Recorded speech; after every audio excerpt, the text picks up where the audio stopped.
বেশ কয়েকদিন ধরেই মনটা উড়ু উড়ু করছিল। অনেকদিন কোথাও যাওয়া হয়নি যে। ক্যালেন্ডারের পাতায় একটা ছুটির দিন থেকে আমরা ঠিক করেই নিয়েছিলাম যে এবারে কাছে পিঠে কোথাও বেরোতেই হবে। 4 চাকার বাহনটিকে নিয়ে বেরিয়ে পড়লাম হঠাৎ করেই হিমালয়ের কোলে বেড়ে ওঠা ছোট্ট একটা গ্রাম ঝান্ডির উদ্দেশ্যে।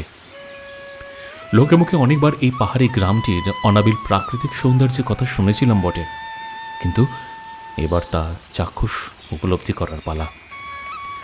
শহর শিলিগুড়ি থেকে ঘন্টা 2-2.5 জার্নি, ডুয়ার্সের পথ ধরে ডামডিম হয়ে গরুবাথান, এরপর লাবাগামী রাস্তাকে ধরে আরও কিছুটা এগুলেই চেল নদীকে পাশে ফেলে দেখা মিলবে বিস্তৃত পাহাড় প্রাঙ্গণ। তখনও ভাবিনি প্রকৃতির এত অদ্ভুত সুন্দর একটা খেলা দেখার সাক্ষী হতে যাচ্ছি। সাদা মেঘের লুকোচুরির খেলা চারিদিকে, ঘন কুয়াশা ঢেকে দিচ্ছে রাস্তাঘাট, পরক্ষণেই এক পশলা বৃষ্টি। এইসবের মাঝখান থেকে হঠাৎ করেই কিছুক্ষণ পর সূর্যিমামা উঁকি দিতেই ঝান্ডির আকাশটা পরিষ্কার।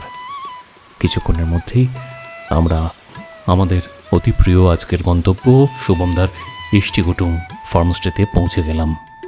আমার সাথে সাথে আপনাদের সবাইকে ইষ্টিকুটুম ফার্মস্টে স্বাগত জানাচ্ছে। Welcome to Ishtikutum farmstay. যোগাযোগ শুভমদা অর্থাৎ শুভম পোদ্দার, কন্ট্যাক্ট 9339742847। ধন্যবাদ।